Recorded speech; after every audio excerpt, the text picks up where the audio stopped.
장관 이야기로 좀 넘어가 보겠습니다. 오늘 인선 발표가 돼서요. 6개 부처였는데요. 구윤철 기재부, 정성호 법무부, 윤호중 행안부 장관까지 지명이 됐습니다.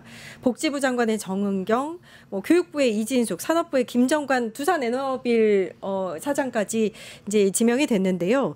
오늘 인선 어떻게 보셨어요? 그러니까 전체적으로 평가를 하면 통합과 실용 그리고 안정으로 가셨다. 그러니까 네. 정말 이재명이 이재명 했다라고 저는 이제 그렇게 말씀드리고 싶은데, 왜냐하면 국민 통합적 측면에서도 이제 여러 가지를 다 고려를 해서 기업가 실무적 측면에서 능력이 있는 기업가들을 데려오시기도 했고, 이제 특히 법무부 장관의 행안부 장관을 윤호중 장관 같은 경우 여러분 다 아시지만 친명은 아니잖아요. 사실 비명 중에서 이제 대표적인 사람인데도 불구하고 윤호중 장관은 이제 행안부 장관으로 임명하고, 그다음에 정성호 이제 법무부 장관 내정자분은 워낙에 이제 좀 안정적으로 그다음에 옆에서 이제 그 서포트를 해오주셨고 그림자처럼 자신을 드러내지 않은 사람이기 때문에, 하지만 누구보다도 강한 법무 개혁에 대한 의지가 있는 것도 아마 대통령께서 아시지 않았나. 특히 검사들을 너무 잘 알고 계셔서 거기에 대한 개혁의 의지가 되게 강하신 걸로 알고 있어요. 그러니까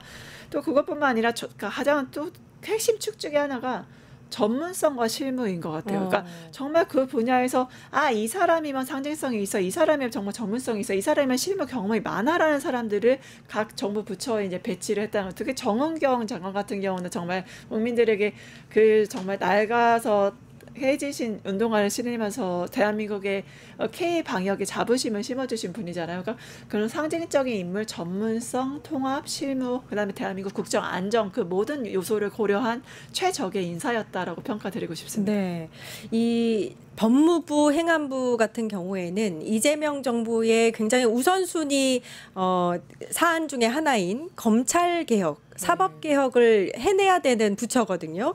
그로 했을 때 정성호나 윤호중 의원 같은 경우에는 이재명 대통령과 굉장히 잘 합을 맞출 수 있는 인물이다, 이렇게 본 것 같아요. 네, 일단은 저도 그 총평을 좀 드리자면은 무너진 정의의 시스템을 재구성하는 개혁의 시작이다라고 보여지고, 국민주권 정부답게 국민을 위한 권력으로 전환하는 인사를 이번에 준비를 했다라고 저는 보여집니다. 그리고 말씀하신 대로 개혁과 안정, 저는 이 두 수레바퀴를 굉장히 교묘하게 잘 이렇게 조합한 그런 것이 아니었나 싶은데요. 특히 정성호 의원 같은 경우는 이제 이제 우리 당의 이제 중진 의원이시고 검찰 개혁의 엔진이 될 수 있는 분이다라고 생각을 합니다. 물론 이재명 대통령님과 이제 사법연수원 동기기도 하고 굉장히 오랜 시간 그 속마음을 나눌 수 있는 분인 것 같습니다. 그렇기 때문에 검찰 권력의 구조와 문제를 누구보다도 정확하게 이해할 수 있는 또 정성호 의원이 법무부 장관이 된다면, 저는 파행됐던 검찰권의 분산이라든지 그리고 견제 시스템의 복원이 본격적으로 실행되지 않을까라고 싶습니다. 네, 경청통합수석, 이게 그러니까 기존의 시민사회 수석을 이렇게 확대 개편한 건데, 이 경청통합수석은 이렇게 이름만 봤을 때는 그러면 국민과 소통 행보를 하는 자리다, 이렇게 보면 될까요? 근데 저는 더 큰 의미가 있다고 봐요. 바로 빛의 혁명의 연결이라고 봅니다. 왜냐하면 그동안 사실 민주당이 많이 비난을 받았던 이유 중에 하나가 촛불 혁명으로서 이제 정말 새로운 진보 정권이 들어서고 민주정부가 들어섰는데, 대통령이 당선됐는데도 검찰개혁, 언론개혁 그렇게 바랐던 개혁이 없으니까 왜 그러냐? 그러니까 우리가 의석이 부족합니다. 그러면 의석을 또 180석 국민들이 몰아주셨어요. 그런데 대통령도 그다음에 집권 여당이 됐어도 개혁을 안 하니까 속았다. 광장에서의 목소리가 결국에는 행정부라든가 당 내부에 깊숙이 침투하지 못했다는 아쉬움이 굉장히 많았거든요. 근데 광장의 정치가, 왜 광장의 목소리가 우리 그 국정의 내부의 개혁안으로 들어가지 못하느냐, 그런 불만이 많았는데, 특히 우리나라 국민들은 정말 나라가 어려울 때마다 그 모든 것을 떨치시고 항상 의병부터 시작해서 모든 걸 내던지셨잖아요. 그러니까 주인의식이 되게 강하시잖아요. 그러니까 광장의 목소리가 무시당하는 게 너무 마음 아프셨는데, 바로 그거를 반영하려는 게 저는 이재명 대통령의 강한 의지. 그래서 이번에 경청통합수석을 만든 것도, 시민사회 수석하면 사실 NGO만 관리하셨거든요. 네. 근데 NGO뿐만이 아니라 플러스 광장에 있는 국민들까지 다 내가 목소리를 듣고 한 분 한 분을 귀하게 섬기면서 목소리를 들어서 정말 국민 주권 정부로서의 면모를 보이겠다는 강한 의지가 보인 저는 그런 인사 그리고 신설이라고 봅니다. 뭐 시민단체나 뭐 이렇게 국한되는 게 아니라 광장, 그러니까 전체 국민의 목소리를 듣겠다, 이렇게 해석하면 되겠네요. 또 하나 인선 중에서 눈길을 끌었던 게 김경수 전 지사인데, 그 지방시대 위원장이요, 이거 대통령 직속의 자리라고 하고 장관급 인사입니다.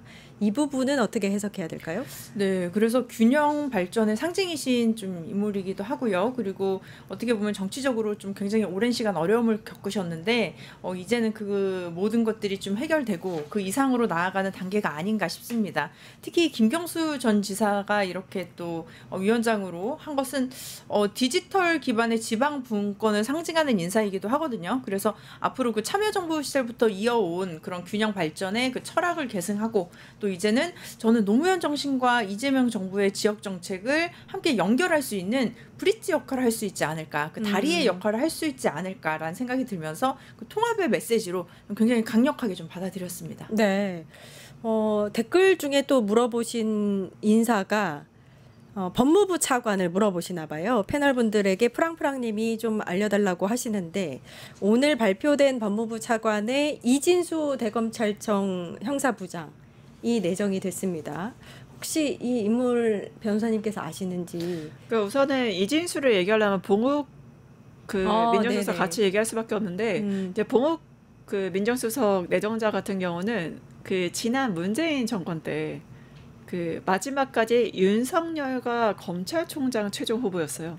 그러니까 둘 중에 한 명이 그래요? 간택이 네. 되는 상태인데, 네, 사실 법조계 내부에서는 이제 저를 비롯해서 많은 사람들이 봉욱 차장을 밀었죠. 왜냐하면 이미 윤석열 대통령 그때부터 김건희 여사에 대해서 얘기를 하면 갑자기 사람들이 사라지고, 그러니까 보복, 영림, 불편해하고, 그다음에 되게 술도 너무 잘 먹는데도 기자 너무 프렌들리하고 여러 가지 그때 주술이라던가 내부 문제가 많았어요. 그래서 이 사람이 검찰총장이 되면 굉장히 좀 위험한 사람이다라고 법조계 내부에서, 왜냐하면 그때 이미 이 사람이 무당이 김건희 윤석열 결혼을 왜 했냐?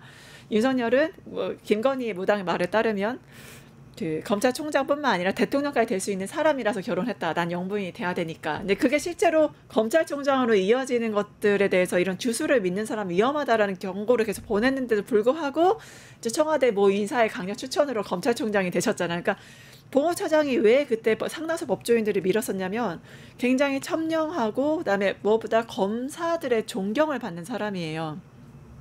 그런 검사의 존경을 받는 사람이자 그 흠결이 없으시고 정말 대한민국의 정치적 중립성과 그 검찰의 그런 자부심을 갖게 하는 정말 정의로운 검찰의 하나의 대표적인 사례, 예의 바르시고 겸손하시고 항상 묵묵히 일하시는 타입이기 때문에, 그래서 이제 민정수석 하시는데 같이 이제 법무부 차관도, 그러면 차관은 뭐예요?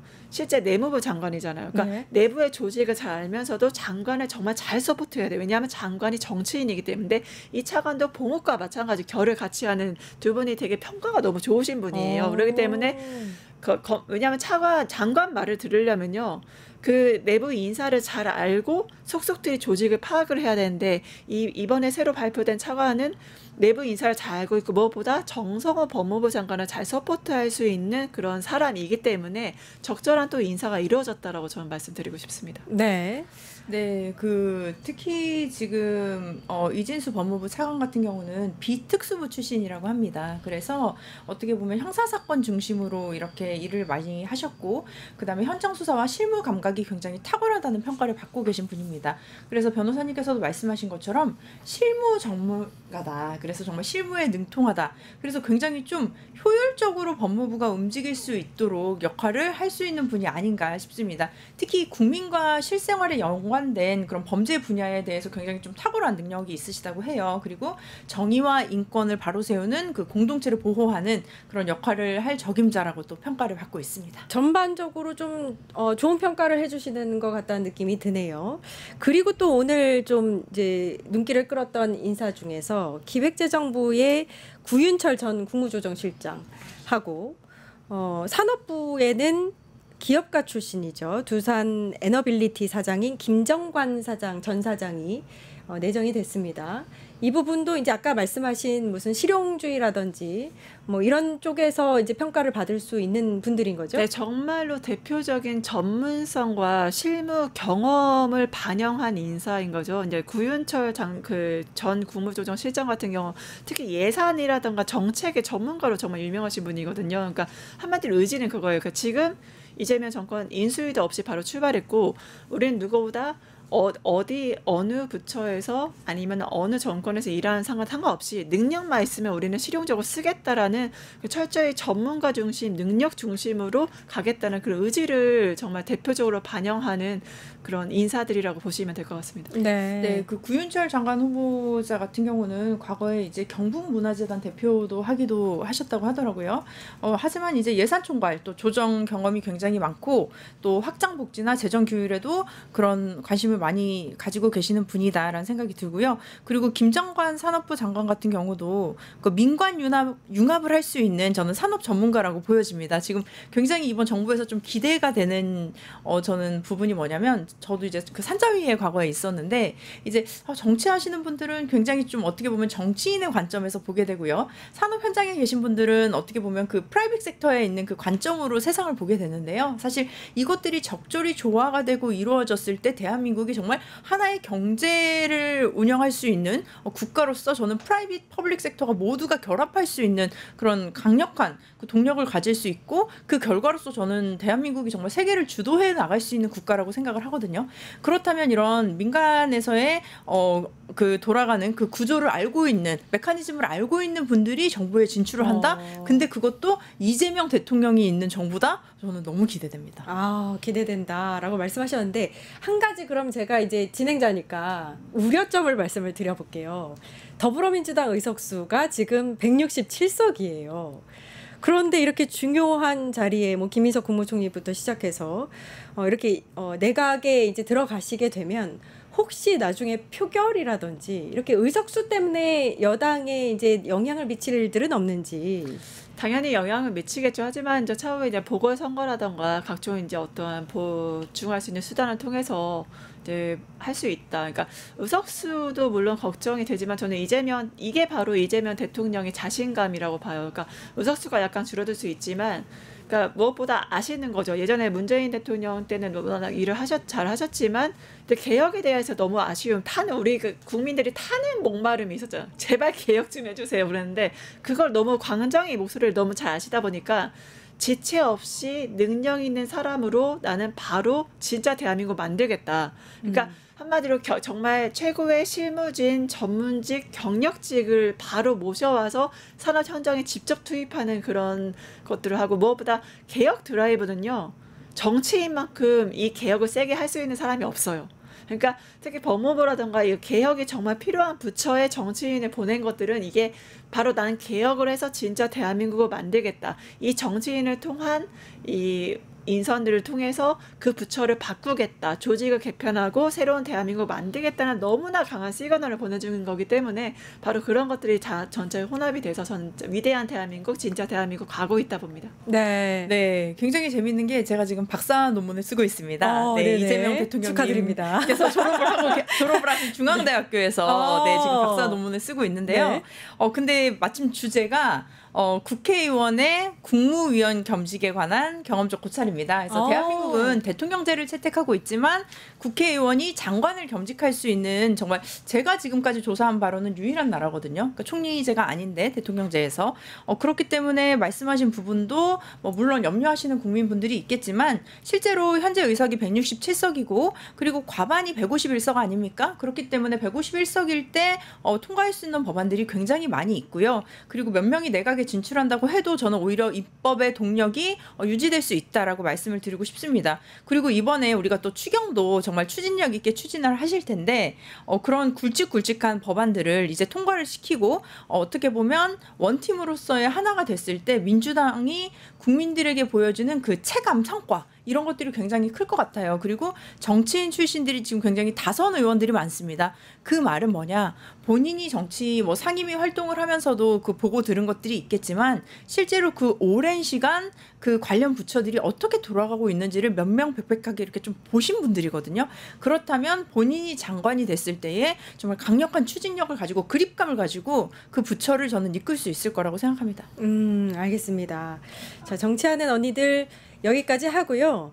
저희가 시작하기 전에 구독자 수를 좀 늘려달라 말씀을 좋아요, 알림 설정, 구독, 좋아요, 알림 설정을 말씀을 드렸는데 네. 많이 늘었을 거라고 기대를 하면서 네, 정치하는 언니들 여기까지 하고요. 전소희 변호사님, 정은혜 전 민주당 의원님과 함께 얘기 나눠봤습니다. 감사합니다. 감사합니다. 네, 저희는 내일 오후 4시 50분에 다시 찾아뵙고요. 여기서 끝이 아닙니다. 나가시면 안 됩니다. 김창현의 창이 이어집니다. 오늘 김창현의 창은요, 국민의힘 주진우 의원 탈탈탈 턴다고 합니다. 그리고 이재명 대통령의 외교 관련한 명쾌한 분석이 이어질 겁니다. 김창현의 창도 함께해 주시기 바랍니다. 저희는 내일 다시 뵙겠습니다. 함께해 주신 여러분 감사합니다. 유튜브 구독하고 실시간 채팅과 댓글을 남기시면 매일매일 7,000TTCO를 드립니다. 참여 방법은 통통물 어플을 다운로드하고 회원가입과 로그인을 해주세요. 마이페이지에서 나의 회원 고유 번호를 복사해주세요. 유튜브 구독 후 실시간 채팅이나 댓글창에 고유 번호를 한 번만 입력하면 준비 끝! 지금 유튜브 채팅과 댓글 쓰기 참여하고 7,000TTCO 받아가세요.